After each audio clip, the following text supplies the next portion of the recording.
Quick update for you. So I'm just at my latest property refurb flip project. This one is a 2-bed upper flat and it's getting fully refurbished. So it's been ripped out, old kitchen, bathroom gone, flooring gone, wallpaper taken off, thrown into a skip, and now we're moving forward to the next stage of the refurb. So by Monday we will have first fix complete for electrics, heating and plumbing, and then Tuesday the plasterers are due to start work. So they've got, as you can see, a fair bit of work to do. As you can see, the walls aren't in the best condition, so they've got a little bit to put right there, but that's not unusual for a property that has had wallpaper on it for a long time. At the very least, when you see property wallpaper, you've got to be budgeting for a full skim throughout, so everything will be plastered throughout, and in some cases a little bit more prep work might be involved, which can add to the cost. But on the positive here, these ceilings look okay, so that's good. Here on the other hand, this is not so good. So we've got a little bit of damage here. I say a little bit of damage, just a little bit more than a little bit of damage. So this is from a leak that's obviously been left a long period of time. That's caused that to fall through.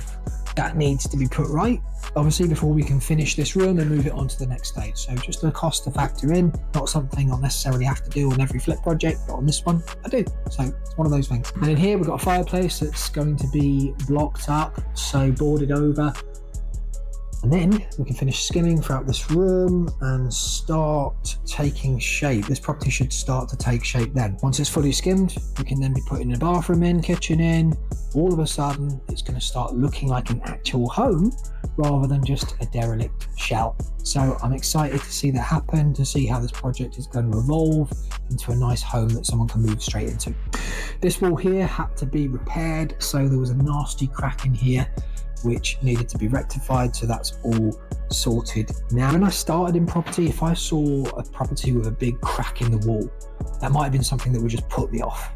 That I would think, I want absolutely nothing to do with that, thank you very much. Whereas now, I've been in property for a few years, I'm fortunate to have a good team of people around me, a good structural engineer, a good bricklayer that I can get quotations from, I can identify issues and see what the costs are involved. So don't get me wrong, you always need to make sure that you identify the true cause and cost of big cracks in walls, like anything else, to make sure that you're not taking on a project that's got to massively wipe out your profit. But if you've got the right team in place and you can factor that in, everything's fixable.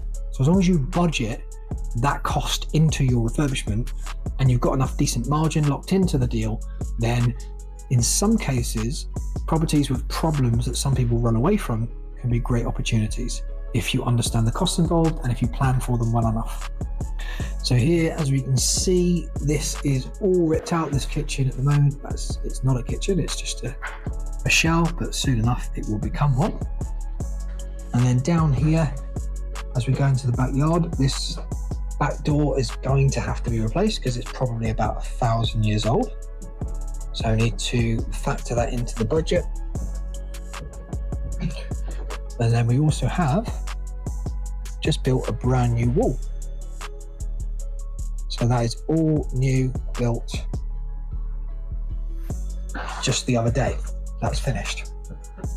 Now, when I bought this property, did I expect to rebuild the whole wall at the back? No, that wasn't something that I had planned. It actually had a tree growing out the top of the wall. So it looked like the tree kind of only just had got a little bit of root going down, maybe a couple of rows of bricks. But that was deceiving, because when it got taken apart and the bricklayer looked at it in more detail, it actually was growing all the way down to the floor. So as it turned out, to get rid of the tree and to make sure no issues in the future, to literally take the whole wall down to be able to access the tree and then remove it. So not something that was expected, a little bit of an extra cost, but when you're doing flip projects, this is why it's really important to have a bit of a margin locked in, a decent profit margin that allows for contingency. So if you get any hidden nasties, any unexpected surprises like this one, there's enough profit in there to factor it in and ultimately know that you can rectify it without going over budget. So that's really crucial. So hopefully this video is useful and I'll keep you updated as we get through this refurb, and you'll see me again in the next video very soon.